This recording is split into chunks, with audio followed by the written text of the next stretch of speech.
हुन्छ म योहन्नाको 6:47 देखि 48 पद पढेर सुनाउँछु। साँच्चै म तिमीहरूलाई भन्दछु, जसले विश्वास गर्छ त्यससित अनन्त जीवन छ।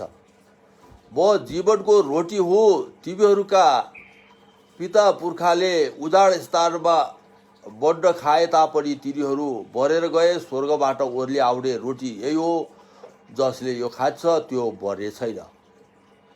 स्वर्गबाट ओर्ली आएको जिउँदो रोटी म नै हो। कसैले यो रोटी खायो भने त्यो सधैँभरि जिउनेछ। जुन रोटी म संसारका जीवनको लागि दिनेछु त्यो चाहिँ मेरो देह हो। हुन्छ, प्रार्थना गरेछौँ है, छोटो प्रार्थना। प्रभु येशू, तपाईँलाई धन्यवाद छ प्रभु। यो तपाईँका वचनको समय हो प्रभु। तपाईँ स्वयं परमेश्वरका आत्मा हामीसँग हुनुहोस् र हामीलाई यस खण्डबाट तपाईँले बोल्न चाहनुभएका, सिकाउन चाहनुभएका कुराहरू हामीले बुझ्न सकौँ र हामी आशिषित हुन सकौँ। येशू राजा, तपाईँ स्वयं परमेश्वरका आत्मा भएर बोल्नुहोस् र सुन्ने पनि हरेकलाई समझका आत्मा दिनुहोस्, समझका हृदय दिनुहोस् कि हामी अझै तपाईँमा तपाईँको बढपर्दा छोराछोरी हुन सकौँ र प्रशस्तको जीवन, प्रशस्तको शान्ति र आनन्द हामीले प्राप्त गर्न सकौँ। यो सबैलाई म आफैलाई र हामी वचन सुन्ने हरेकजनालाई तपाईँको हातमा राख्छौँ। तपाईँ स्वयं परमेश्वर बोल्नुहोस्, हामी सबैलाई आशिष दिनुहोस् येशू प्रभुको नाममा, आमेन। यहाँ विशेष गरी के छ त भन्दाखेरि अनन्त जीवनको कुरा गर्नुभएको छ। यहाँ चाहिँ त्यो अनन्त जीवन भनेको के हो त? कति मान्छेहरूले, संसारका मान्छेहरूले त त्यो अनन्त जीवन भनेको बारेमा उनीहरूले केही पनि बुझ्न सक्दैनन्। तर हामी विश्वासीहरूले चाहिँ कतिको गम्भीर भएका छौँ त अनन्त जीवनको लागि। किनभने जो हाम्रो निम्ति परमेश्वरले, जो प्रभु येशू ख्रीष्टलाई जसले विश्वास गर्छ अनि उसलाई त्यो अनन्त जीवन दिनका लागि प्रभु येशू ख्रीष्ट जो संसारमा आउनुभयो, त्यो अनन्त जीवन भनेको के हो त? अब हामीले चाहिँ के छ भन्दाखेरि अनन्त जीवन भनेको चाहिँ के हो त भन्दाखेरि अनन्तसम्म परमेश्वरसँगको सङ्गति। हामीले विश्वास गरेर हाम्रो परमेश्वरसँगको सङ्गति हामीले जब अहिले यहाँ संसारमा सुरु गर्छौँ, यो हाम्रो सङ्गति चाहिँ के छ त भन्दाखेरि हाम्रो शरीर सिद्धिएर यो सङ्गति सिद्धिँदैन। हाम्रो आत्मा र परमेश्वरका पवित्र आत्माको सङ्गति अनन्तसम्म रहिरहन्छ। यसैले गर्दाखेरि जुन अनन्त जीवन परमेश्वरसँग थियो, त्यो अनन्त जीवन आज हामीलाई दिनका लागि आफ्नो पुत्र, एकमात्र पुत्र यस संसारमा पठाउनु भयो। उहाँलाई विश्वास गरेर हामीले उहाँलाई ग्रहण गरेर अनि हामीले त्यो अनन्त जीवन पाउने यस्तो अवसर हामीलाई परमेश्वरले दिनुभयो। त्यो अनन्त जीवन भनेको हाम्रो यो शारीरिक जीवन मरणशील जीवन हो अनि यो जन्मन्छ अनि जान्छ। कति हाम्रा पुर्खाहरू पनि आए गए, तर अब हामी चाहिँ पनि एक दिन हामी ढिलो चाँडो सबै जानै पर्छ। पहिला आएका पहिला जान्छन् अनि ढिलो आएका ढिलो जान्छन्, तर आखिर जान त परिहाल्छ नै। तर यो शरीरमा जान्छन्, तर आत्मामा चाहिँ जसरी परमेश्वर पवित्र आत्मा हुनुहुन्छ, उहाँ अनन्तको परमेश्वर हुनुहुन्छ, कहिल्यै पनि अन्त नहुने परमेश्वर हुनुहुन्छ। यसैले त्यही अनन्तता हामीलाई पनि, हाम्रो आत्मालाई पनि अनन्त जीवन दिएर परमेश्वरको त्यो अनन्तको सङ्गतिमा हामीलाई राख्न चाहनुहुन्छ। यसैले गर्दाखेरि चाहिँ के छ त भन्दाखेरि त्यो अनन्त जीवनको निम्ति हामी तयार हुनुपर्ने कुरा छ।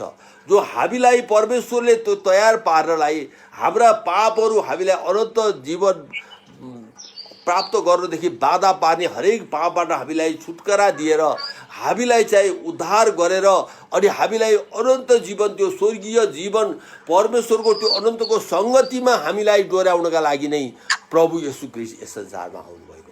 यसैले गर्दाखेरि जो अनन्त जीवन, परमेश्वरसँग भएको अनन्त जीवन आज हामीलाई परमेश्वरले हामीलाई दिनु आउनुभएको। यसैले गर्दाखेरि हाम्रो लक्ष्य चाहिँ के हो त? त्यो अनन्त जीवन हो। हाम्रो प्रभु येशू ख्रीष्टको पनि संसारमा आउनुको मुख्य प्रयोजन के हो त भन्दाखेरि त्यही हो, हामीलाई चाहिँ अनन्त जीवन दिने। किन त भन्दाखेरि परमेश्वरले चाहिँ कोही पनि मान्छे चाहिँ पापको कारणले परमेश्वरको त्यो अनन्तको सगतिमा पुग्न नसकेको कारणले नै प्रभु येशू ख्रीष्ट यस संसारमा आउन आवश्यक भयो। कुनै पनि धर्मले चाहिँ के छ त भन्दाखेरि त्यो अनन्त जीवन परमेश्वरको सङ्गतिसम्म पुर्याउन सकेन मान्छेलाई। किन त भन्दाखेरि मान्छे जतिसुकै धर्मी हो भने तापनि कहीँ न कहीँ मान्छे चुक्यो, कहीँ न कहीँ मान्छेले पाप गर्यो। यसै कारणले गर्दाखेरि चाहिँ के छ त भन्दाखेरि हामीलाई हाम्रा सबै पापबाट हामीलाई क्षमा दिन उहाँ बलिदान हुनुभयो हाम्रो उद्धारको निम्ति। र अनि हामीलाई त्यो अनन्त जीवनसम्म हाम्रा बाधाहरू पन्छाउनलाई उहाँको बलिदानद्वारा हाम्रा पापले ल्याउने बाधा अनन्त जीवनको निम्ति बाधाहरू पन्छाउँदै हामीलाई चाहिँ परमेश्वरले के गर्नुभएको छ त अनन्त जीवनको निम्ति ढोका खोल्नु भएको छ। यसैले गर्दाखेरि चाहिँ त्यो अनन्त जीवन के छ त त्यो परमेश्वरसँग रहेको अनन्त जीवन हामीलाई उहाँले दिन उहाँ आउनुभएको। यसैले गर्दाखेरि यो कुरा बाबुली कुरा छैन। हामीलाई परमेश्वरको जस्तै जीवन, त्यो कहिले पनि नाश नहुने जीवन, त्यो आत्मिक जीवन, त्यो अनन्तको जीवन दिन आउनुभएको हो। यसैले गर्दाखेरि हामीले यो शारीरिक जीवनको लागि मात्रै यो चाहियो ऊ चाहियो यो भएन ऊ भएन भनेर हामीले शारीरिक जीवनको लागि मात्रै खोजी गर्छौँ। अनि शारीरिक जीवनका आशिषहरू पायो भने हामी खुसी हुन्छौँ, अनि पाएनौँ भने हामी चाहिँ परमेश्वरले यो गर्नु भएन ऊ गर्नु भएन भन्छौँ। ती शारीरिक जीवनका आशिषहरू त ती मामुली कुरा हुन्, ती होलान् अथवा नहोलान् ठिकै छ। हामीलाई खाँचै पर्यो भने परमेश्वरले अवश्य भोकै राख्नुहुन्न। तर चाहिँ के छ त भन्दाखेरि हाम्रो लक्ष्य भनेको त्यो अनन्त जीवन हो जो परमेश्वरसँग थियो। आज हामीलाई परमेश्वरले अनन्तको त्यो सङ्गतिमा बोलाउनु भएको छ, हामीलाई चुन्नु भएको छ। आज यसैले गर्दाखेरि हामी त्यसको निम्ति योग्यको हुन हामी आफैलाई तयार गर्ने समय हो। हामी आफैले चाहिँ परमेश्वरका वचनद्वारा हामी आफैलाई तयार पारेर हामी परमेश्वरको त्यो अनन्तको जीवनको योग्यको हुन सकौँ। हामी विश्वासद्वारा यहाँ के लेखेको छ त भन्दाखेरि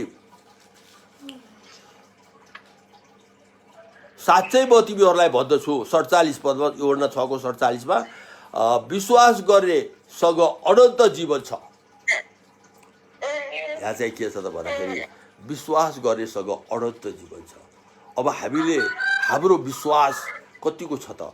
हाम्रो विश्वास चाहिँ अनन्त जीवन दिने खालको विश्वास छ। हाम्रो विश्वास पनि के हुनुपर्छ त? परिपक्व विश्वास हुनुपर्छ। हाम्रो विश्वास पनि के हुनुपर्छ त? दृढ विश्वास हुनुपर्छ। कि खै के हो भए होला नभए के होला भनेर त्यस्तो विश्वास के हो त? त्यो अलिकति कमजोर विश्वास हो। पक्कै हाम्रो परमेश्वरले हामीलाई त्यो अनन्त जीवनको निम्ति हामीलाई बोलाउन आउनुभएको हो भन्ने कुराको त्यो निश्चयको विश्वास। यसैले गर्दाखेरि यहाँ के भनिएको छ भन्दाखेरि यो सङ्गति चाहिँ के छ त? हामीले चाहिँ त्यो अनन्तको परमेश्वरसँगको स्वर्गीय सङ्गति अनन्त जीवन प्राप्त गरेर अनि त्यो अनन्तको सङ्गति चाहिँ कहाँबाट सुन्नु हुनेछ? यो सङ्गति येशू ख्रीष्टसँग हाम्रा पापहरूबाट हामीलाई छुटाएर अनन्तको जीवन दिन आउनु भएको हो भने हामीले जब विश्वास गर्छौँ त्यहाँबाट अनि सुरु हुन्छ। अनि हामीले पश्चाताप गर्छौँ अनि हाम्रा पापबाट हामीले छुटकारा पाउँछौँ अनि हाम्रो आत्मा र परमेश्वरका पवित्र आत्माको सङ्गति।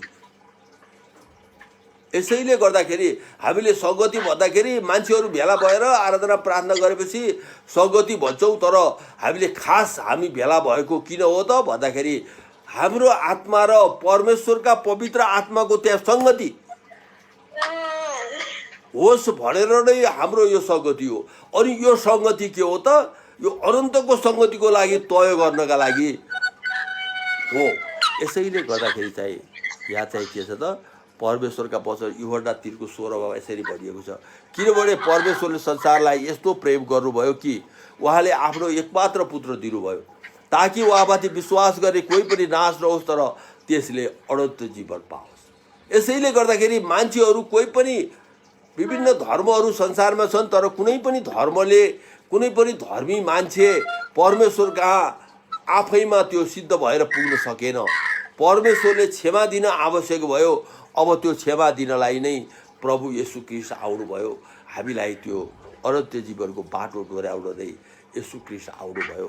यसैले यहाँ भनिएको छ, परमेश्वरले संसारलाई यस्तो प्रेम गर्नुभयो कि हामी पापी छँदै हामीलाई चाहिँ आफ्नो पुत्र दिनुभयो कि हामी उहाँद्वारा हामी परमेश्वरको त्यो अनन्तको सङ्गतिमा हामी लागि पर्न सकौँ। यसैले गर्दाखेरि के छ त भन्दाखेरि यो अनन्तको जीवन भनेको कुरा अति नै महत्त्वपूर्ण कुरा छ। हामी संसारी कुराहरूले गर्दाखेरि हामी अनन्तको कुरालाई हामीले बिर्सन नपरोस्। हामी त्यो अनन्तको कुरालाई हामीले बिर्सेर अनि हामी संसारी कुराहरूमा हामी लागेर हामी त्यो अनन्तको कुरा यात्रा हाम्रो यात्रा विचलित हुन नपाओस्। हामी अनन्तको यात्राको तय हो, किनभने यो संसारिक यात्रा भनेको के रहेछ त, यो त क्षणिक रहेछ। अब हामीले धेरै वर्ष पार गरिसक्यौँ, अब यो के हो त, अस्ति भर्खर जस्तो लाग्छ, अब केही वर्ष मात्र बाँकी छ। यसैले गर्दाखेरि यो के हो त, संसारिक यात्रा भनेको घुम्दा घुम्दै हेर्दा हेर्दै अनि यो बितिहाल्छ। तर हामीलाई हाम्रो परमेश्वरले कहिले पनि अन्त नहुने त्यो जीवनको यात्रा, अनन्त जीवनको यात्रामा हामीलाई डोर्याउन आउनुभयो। यसैले गर्दाखेरि चाहिँ के छ त, हामी चाहिँ परमेश्वरमा अझै हामी परिपक्व हाम्रो विश्वासमा हामी दरिलो हुँदै हामी परमेश्वरमा अगाडि बढ्न सकौँ कि हाम्रो त्यो यात्रामा बाधा अडचनहरू नआइपरून्। यहाँ तल गएर यसरी लेखिएको छ, जीवन दिने रोटी बनै हो, 48 पदमा 6को योटाको, अनि के जीवन दिने रोटी बनै हो। यसैले गर्दाखेरि किन त भन्दाखेरि चाहिँ शारीरिक रोटी भनेर किन भनियो, अनि खोइ प्रभुले हामीलाई कसरी रोटी दिनु भएर भनेर भन्ठान्लान्, कतिले विभिन्न तर्क वितर्कहरू गर्लान्। तर के छ त भन्दाखेरि जसरी भोजन हाम्रो शरीरको लागि बाँच्नका लागि आवश्यक छ, त्यसरी नै हाम्रो अनन्त जीवनको लागि परमेश्वरका वचनलाई हामीले विश्वास गरेर अनि हामीले त्यो जीवन पाउँछौँ। यसैले गर्दाखेरि चाहिँ के छ त, त्यो जीवनको रोटी, अनन्त जीवनको रोटी बहु भनेर उहाँले प्रभुले भन्नुभएको छ। किनभने उहाँलाई हामीले विश्वासद्वारा खाएर, उहाँका वचनहरूलाई हामीले विश्वासद्वारा ग्रहण गरेर हामीले चाहिँ हामीले आत्मिक जीवनमा हामीले बढ्दै जाने, आत्मिक जीवनमा हामी अनन्तको जीवनको यात्रामा हामी अगाडि बढ्दै जाने कुरा यहाँ उल्लेख गरिएको छ। यसैले के छ त भन्दाखेरि परमेश्वरले हामीलाई अचम्मको, हामीले कहिल्यै पनि जीवनमा नसोचेको त्यो अनन्त जीवन जो परमेश्वरसँग मात्रै परमेश्वर भएको जीवन आज हामीलाई दिन आउनुभएको येशू ख्रीष्ट। यसैले गर्दाखेरि हामी बुझेकाहरू हामी परिपक्व अनन्त जीवनमा सुनिश्चित हुँदै अगाडि बढौँ। हामी दृढ विश्वास साथ परमेश्वरमा अगाडि बढौँ कि हाम्रो निम्ति चाहिँ के हो त, हाम्रो निम्ति त्यो अनन्त जीवन सुनिश्चित हुन सकोस्। अनि यहाँ यसरी भनिएको छ गलातीको 2:20मा, म क्रुसमा ख्रीष्टसँगै मारिएको छु, तैपनि म जिउँछु, त्यसै कारण म भित्र म जिउँदिनँ, ख्रीष्ट जिउनुहुन्छ। यो अहिले शरीरमा जिएको जीवन म परमेश्वरका पुत्रमा विश्वास गरेर जिउँछु। उहाँले नै मलाई माया गर्नुभयो र आफ्नो जीवन नै मेरो लागि दिनुभयो। ख्रीष्ट जो जीवन हुनुहुन्छ। यसैले गर्दाखेरि चाहिँ के छ त, हाम्रो अनन्त जीवन को हुनुहुँदो रहेछ त, प्रभु येशू ख्रीष्ट। यसैले गर्दाखेरि हामी जोसँग ख्रीष्ट हुनुहुन्छ ऊ चाहिँ अनन्त जीवन पाएको छ त्यो विश्वासद्वारा।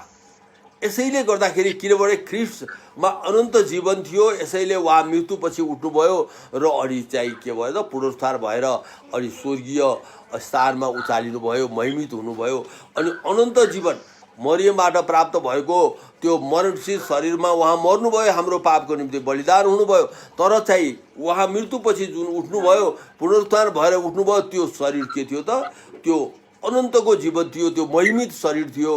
अनि त्यो जीवन नै हामीलाई दिन अनि हामीलाई त्यो बाटो देखाउन प्रभु येशू आउनुभयो। यसैले गर्दाखेरि चाहिँ के छ त, अब हामी चाहिँ त्यो अनन्त जीवनको बाटोमा हामी छौँ।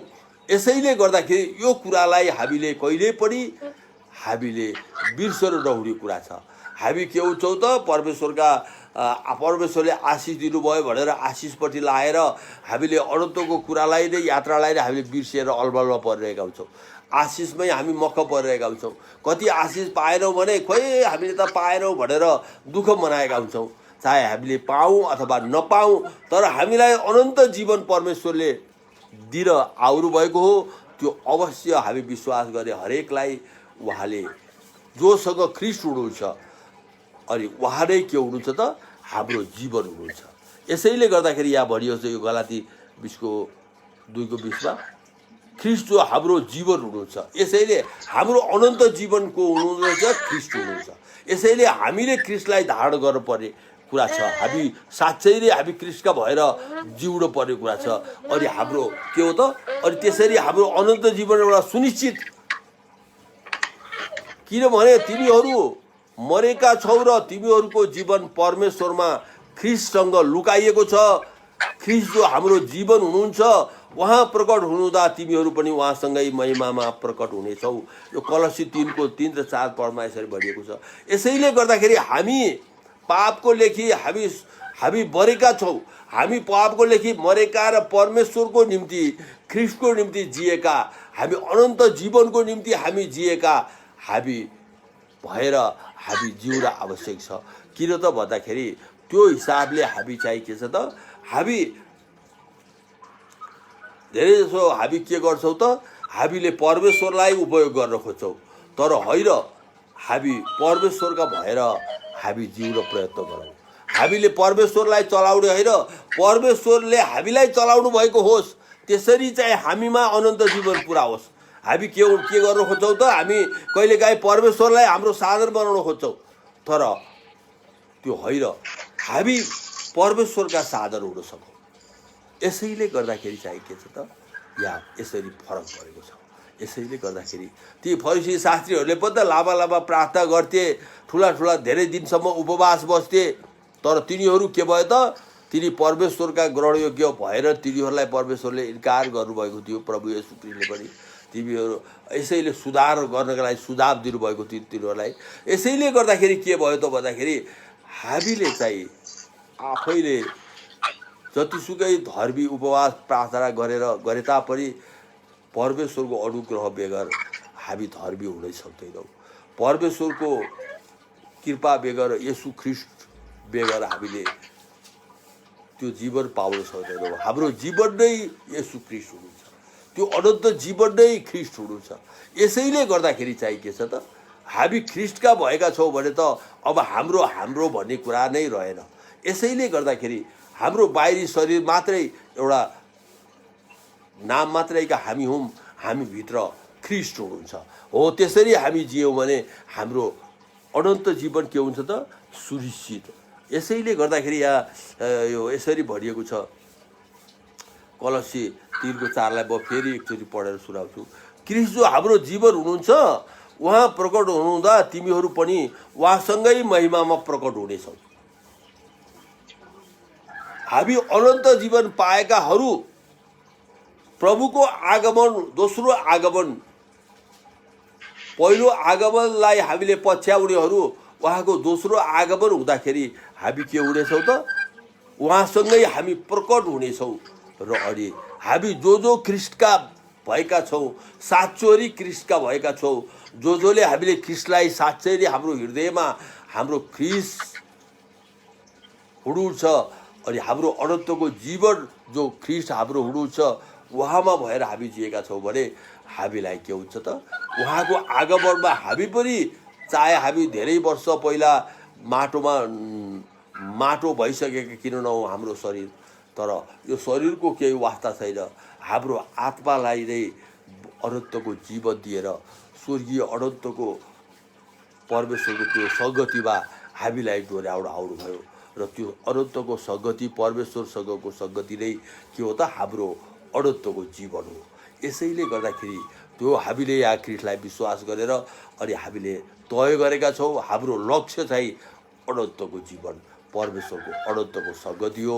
यो हाम्रो हामी चाहिँ कुनै पनि संसारमा आइपर्ने बाधाहरू, अप्ठ्याराहरू, कुनै पनि परीक्षाहरू, ती कुनै पनि कुराले हामीलाई कमजोर पार्न नपाओस् कि हामी चाहिँ हाम्रो जो जीवन भएर ख्रिस्ट आउनुभयो उहाँमा भएर हामी चाहिँ त्यो अनन्त जीवन प्राप्त गर्न सकौँ। हामी अनन्तको तय हाम्रो बाटोमा हामी अगाडि बढ्न सकौँ र उहाँको आगमनमा हामी चाहिँ उहाँको आगमनको स्वागतमा हामी पुनरुत्थान भएर अनन्तको सङ्गतिमा हामी सहभागी हुन सकौँ। आमेन आमेन। हुन्छ ल, जय विशेष सबैलाई वचन यतिकै राख्नेछौँ।